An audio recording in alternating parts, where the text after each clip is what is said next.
மாவட்ட ஆட்சித்தலைவர் இப்பொழுது வருகை தந்திருக்கின்றார். தயவு செய்து அமைதியாக. தமிழ்நாடு கிராம ஊராட்சி குடிநீர் தூய்மை பணியாளர்கள் தூய்மை பணியாளர் சங்கம் நடத்தும் விருது மற்றும் சான்றிதழ் வழங்குவதற்கு என்னை அழைப்பதற்கு மூலம் அந்த பாராட்டுகள் நன்றிகளும்.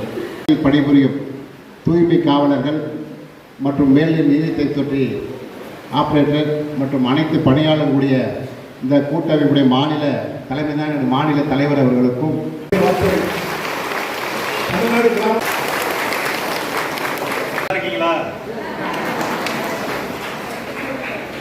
மகிழ்ச்சி. இங்கே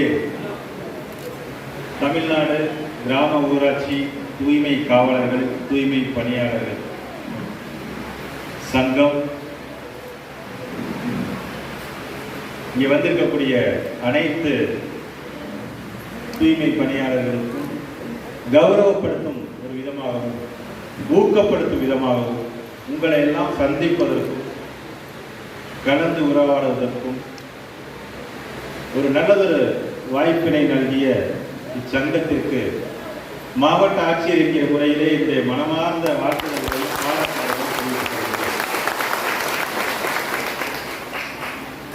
எனது அன்பிற்கும் பாசத்திற்கும் உரிய அனைத்து தூய்மை பணியாளர்கள் தூய்மை காவலர்கள் அவர்களுக்கு மீண்டும் ஒரு முறை என்னுடைய மனமார்ந்த வணக்கங்களையும் வாழ்த்துக்களையும் குறிப்பாக நன்றியையும் தெரிவித்துக் கொள்கிறேன். ஏன்னா என்னுடன் பணியாற்றும் சக அன்பு அலுவலர்கள் நண்பர்கள் அவர்களுக்கெல்லாம் பொதுவாகவே நான் வாழ்த்துக்களையும் பாராட்டுதலையும் தெரிவித்துக் கொள்வேன். ஏன்னா தொடர்ந்து பண்ணுவாங்க. ஆனால் தூய்மை பணியாளர்களுக்கு கூடுதலாக நன்றி. என்றுமே இந்த மாவட்ட நிர்வாகம் மட்டுமல்ல, தமிழ்நாட்டில் இருக்கக்கூடிய அனைத்து தமிழ்நாடு அரசினுடைய மாண்புமிகு தமிழ்நாடு முதலமைச்சர் உள்ளிட்டு அனைவருமே தூய்மை பணியாளர்கள் தூய்மை காவலர்கள் வாழ்க்கை தரத்தினை மேம்படுத்தும் விதமாக எண்ணற்ற திட்டங்களை கொடுத்துக் கொண்டுள்ளோம். அதற்கு நாங்கள் உங்களுக்கு நன்றியையும் தெரிவித்துக் கொள்கிறோம். இந்த இனிய நிகழ்வில் இதுகாலம் கலந்து கொண்டு வாழ்த்துரை நல்கிய பெருமதிப்பிற்குரிய சட்டமன்ற உறுப்பினர் தர்மபுரி அவர்களுக்கும் ஏற்கனவே இந்த நிகழ்வில் வாழ்த்துரை நல்கிய திட்ட இயக்குனர் தர்மபுரி மாவட்டம் அவர்களுக்கும் வரவேற்புரை நல்கிய இந்த சங்கத்தினுடைய தலைவர் அவர்களுக்கும் வாழ்த்துரை நல்கிய சங்கத்தினுடைய பிரதிநிதிகளுக்கும் என்னுடைய வணக்கங்களை தெரிவித்துக் கொண்டு இந்த நிகழ்ச்சியினுடைய நோக்கம் என்ன அப்படிங்கிறத நான் வரும்போதே யோசிச்சுட்டு வந்தேன். நல்ல விஷயமாச்சு, அருமையா ஏற்பாடு பண்ணியிருக்கிறாங்க. கண்டிப்பா உங்களெல்லாம் சந்திக்கிறது எனக்கு ரொம்ப சந்தோஷம். நான் ஏற்கனவே தூய்மை பணியாளர்கள் தூய்மை காவலர்கள் மேல ஒரு தனிப்பட்ட முறையில் எனக்கு ஒரு பாசம் உண்டு. ஏன்னா நான் ஏற்கனவே மாநகராட்சி ஆணையராக பணியாற்றிய பொழுது எப்போதுமே அவங்க கூட தான் காலையில போவேன், பார்ப்பேன், நேரில் போய் பேசுவேன். அவங்களுடைய ஏதாவது சின்ன சின்ன குறைகள் இருந்துச்சுன்னா உடனடியாக தீர்த்து வைக்கிறதுக்கு முயற்சி பண்ணுவேன். இதோட மட்டும் இல்லாமல் எனக்கு ரொம்ப பிடிச்ச விஷயம், நான் மாநகராட்சி ஆணையராக இருந்த பொழுது ஒவ்வொரு குடியரசு தினம் மற்றும் சுதந்திர தினத்தன்று அவங்களுக்கு எல்லாத்துக்கும் ஒரு நல்ல விருந்து ஏற்பாடு செஞ்சு அவங்க கூடயே உட்கார்ந்து சாப்பிட்டு ஒவ்வொருத்தராக வருவாங்க. சாப்பிட்டு முடிச்சுட்டு வந்து அவங்க சொல்கிற வாழ்த்து இருக்கே, வாழ்க்கையில் மறக்கவே முடியாது. அருமையாக முடிச்சுட்டு அவங்களுக்கு பார்சல் கட்டி கொடுத்து ஹாப்பியாக போயிட்டு வாங்க, உங்கள் கூட எப்போதுமே நான் இருப்பேன் அப்படின்னு சொல்லி அவங்களெல்லாம் வாழ்த்தி நானுமே அவங்க எனக்கு ரொம்ப ஆசீர்வாதம் செய்வாங்க. வாழ்த்துக்களை காட்டு சாமி, நீ உன் குடும்பமும் தலைமுறையே நான் நீடூடி நல்லா இருக்கணும் சாமி, நாங்களாம் வயதாக பார்ப்போம். அந்த வாழ்த்து அந்த ஆசீர்வாதத்தை கேட்கும் பொழுது அதுக்கு ஈடு இணை எதுவுமே கிடையாது. அப்படி ரொம்ப ரசிச்சு விரும்பி பாசமா உங்க கூடயே இருந்து நான் என்னமோ ஒரு இனம் புரியாத பற்று. ஏன்னா உங்களுக்கு நீங்க படுகிற கஷ்டம், நீங்க செய்யக்கூடிய அர்ப்பணிப்பு, அந்த அர்ப்பணிப்பு உணர்வோடு செய்யக்கூடிய விஷயங்கள் இது எல்லாமே நான் எப்போதுமே ரொம்ப சிலாகிச்சு பார்ப்பேன். அதை ஒவ்வொரு தடவை போகும்பொழுதும் மனசு நினச்சிக்கிட்டே வண்டியில் போயிட்டு தான் இருக்கேன்னு பேர். ஆனால் ஆட்கள் நான் சொல்லிக்கிட்டே இருப்பேன், என் கூட வரவங்க கிட்டலாம், பாரு அவங்க கஷ்டப்பட்டு பண்ணிட்டு இருக்காங்க பாருங்க, அப்படின்னு. அதனால எனக்கு ஒரு தனி பற்று உங்க மேலாம் எப்போதுமே உண்டு.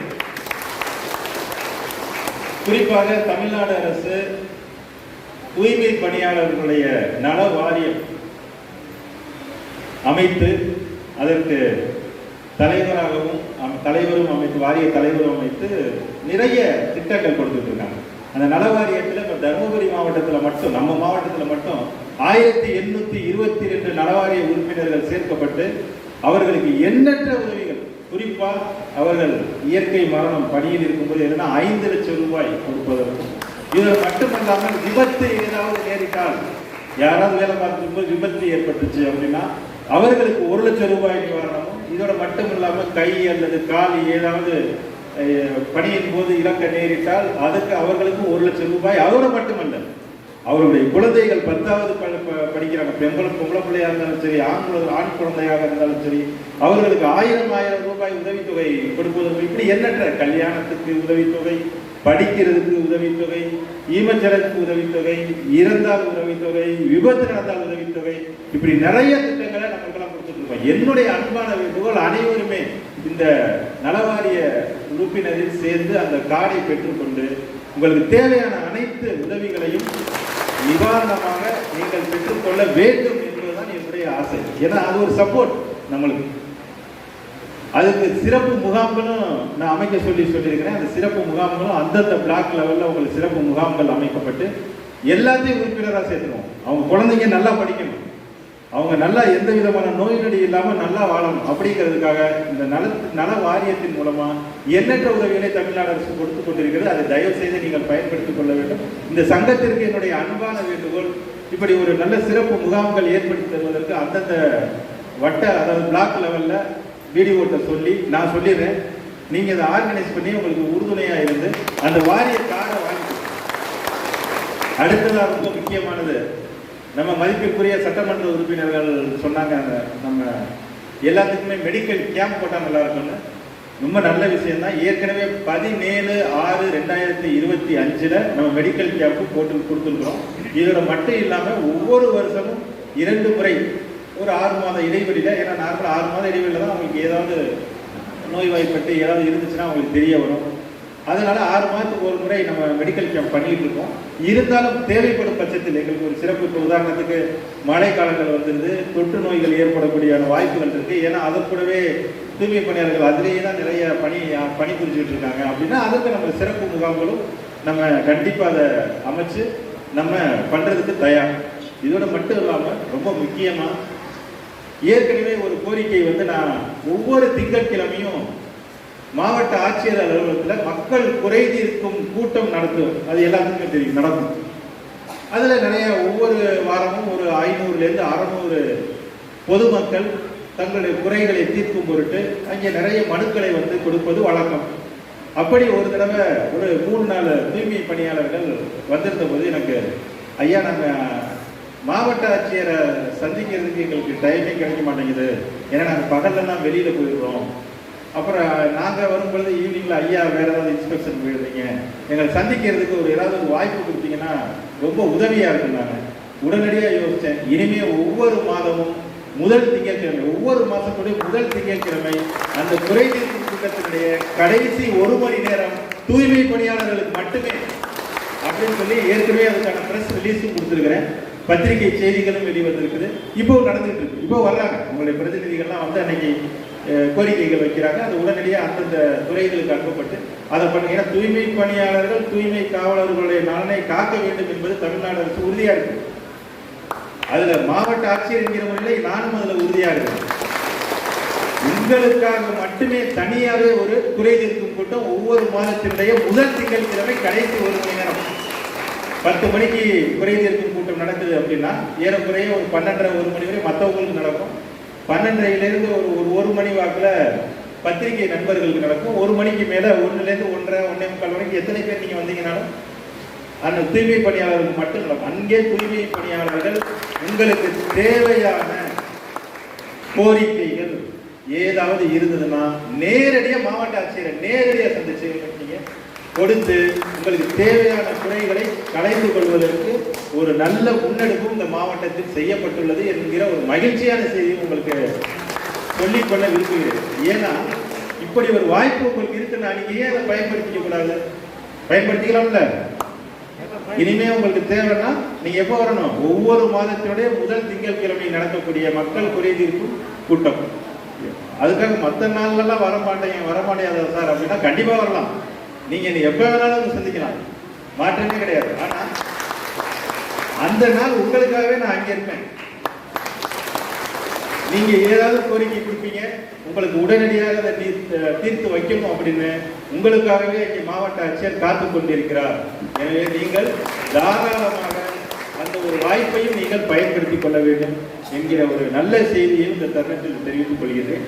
ஏன்னா உங்களுடைய பணி அப்படிங்கிறது இது வந்து வேலை கிடையாது, நீங்க பார்க்கறது சேவை.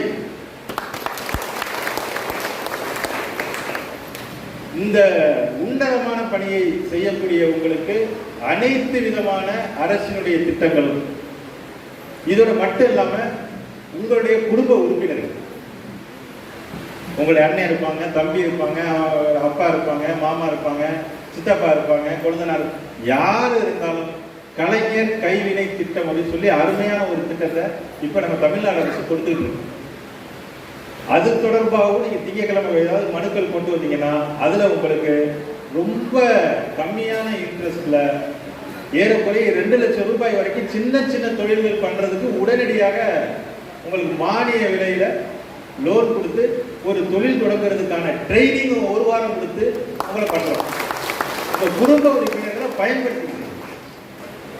அதே போல இந்த ஆதி திராவிடர் நலத்துறை தாட்கோ மூலமாக லோன் வசதிகள் ஏற்படுத்தி கொடுத்து மானிய விலையும் கொடுத்து இன்ட்ரெஸ்ட் சப்வென்ஷன், அதாவது வட்டியில ரொம்ப குறைவான வட்டியை கொடுத்து 10 லட்சம் ரூபாய் வரையிலான அந்த கடன் உதவியை வழங்கி பண்றதுக்கு நாங்கள் தயாராக இருக்கிறோம். அதை உங்க குடும்ப உறுப்பினர்களை பயன்படுத்திக்க சொல்லுங்க. நம்ம இன்னைக்கு கஷ்டப்பட்டு இப்படி சேவையை செஞ்சுட்டு இருக்கோம். நம்ம குடும்ப உறுப்பினர், நம்ம பையன் நல்லா படிக்கட்டும், ஏன் நம்ம பையன் ஒரு கலெக்டரா வரணும் இல்லையா? நம்ம பையன் ஒரு நல்ல ஒரு சட்டமன்ற உறுப்பினராக வரலாம், நாடாளுமன்ற உறுப்பினராக வரலாம், நல்ல அலுவலர்களாக வரலாம். அப்ப அவங்களுக்கு வரணும்னா அதுக்கு தகுந்த அடித்தளத்தை நீங்க கொடுக்கணும். அப்ப அந்த அடித்தளத்தை கொடுக்கறதுக்கு இப்படி எண்ணற்ற நலத்திட்டங்கள் அரசு கொடுத்துக்கிட்டு இருக்குங்கிறத நான் உங்களுக்கு தெரியப்படுத்துறேன். அதை நீங்க பயன்படுத்திக்கணும். எப்படி சார் நான் பயன்படுத்திக்கிறது, எனக்கு அதை பத்தி தெரியாது அப்படின்னா அந்தந்த பிடிஓ அலுவலகத்துல இது குறித்த அனைத்து தகவல்களுக்கு நீங்க தாராளமா அந்த செக்ஷன் அணுகி கேட்கலாம். அப்படி இல்லைன்னா இணையத்துல இருக்கு. அதுவும் இல்லை, நான் சொல்ற மாதிரி ஒவ்வொரு மாதத்தினுடைய திங்கட்கிழமை உங்களுக்கு எந்த குடும்ப உறுப்பினருக்கு எந்த மாதிரியான தொழில் தொடங்குறதுக்கு தேவை அப்படிங்கிற விவரங்களோட நேரடியாக என்னை நீங்கள் அணுகலாம். அதற்காகவே நான் அங்கே இருக்கேன். அதை இந்த மாதிரி வாய்ப்பு நீங்க பயன்படுத்திக்க. தொடர்ந்து இந்த தூய்மை பணியாளர்கள், தூய்மை காவலர்கள் அப்படிங்கிற உங்களுடைய சேவை தொடர்ந்து உங்களுடைய உடல் நலமும் நல்லா இருக்கணும். இந்த உடல் நலம் நல்லா இருந்தால் மட்டும்தான் இந்த சேவையும் மக்களுக்கு கிடைக்கும். இது ஒரு சேவை. அப்படி உங்களுடைய உடல் நலம் நல்லா இருக்கணும், உங்களுடைய மனநலம் நல்லா இருக்கணும்னா உங்க குடும்ப உறுப்பினர்கள் நல்லா இருக்கும். குடும்ப உறுப்பினர்கள் ஒருத்தருக்கு நோய்வாய்ப்பட்டிருக்கு, இல்லை அவங்களால சரியா படிக்க முடியல அப்படின்னா உங்களால கண்டிப்பா உங்களுடைய சேவையிலையோ வேலையிலையோ கவனத்தை செலுத்த முடியாது. அது இயல்பான ஒன்று. அப்ப இதன் மூலமா உங்களுடைய உடல் நலனும் போற்றி பாதுகாக்கப்படும். உங்க குடும்ப உறுப்பினர்களுக்கும் இந்த மாதிரி எண்ணற்ற திட்டங்கள் இருக்கு. எனவே இது நிறைய திட்டங்கள் நிறைய இருக்கு. இது சொல்லிக்கிட்டே போகலாம், எண்ணற்ற திட்டங்கள் இருக்கு. இருந்தாலும் காலத்தினுடைய அருமை கருதி நீங்கள் இன்னும் வருங்காலங்கள்ல இந்த சேவைகள் எல்லாத்தையும் பயன்படுத்தி கொண்டு உங்களுடைய வாழ்க்கை தரத்தை, குடும்ப உறுப்பினர்களுடைய வாழ்க்கை தரத்தை மேம்படுத்திக் கொள்ள வேண்டும் என்கிற ஒரு அன்பான வேண்டுகோளை இந்த தருணத்தில் வைத்து உங்களை எல்லாம் சந்திப்பதற்கு ஒரு நல்ல வாய்ப்பினை கொடுத்த இந்த சங்கத்தினுடைய பிரதிநிதிகளுக்கு மனமார்ந்த பாராட்டுகளை மீண்டும் அவர்களை தெரிவித்துக் கொண்டு விடைபெறுகின்றேன். நன்றி, வணக்கம்.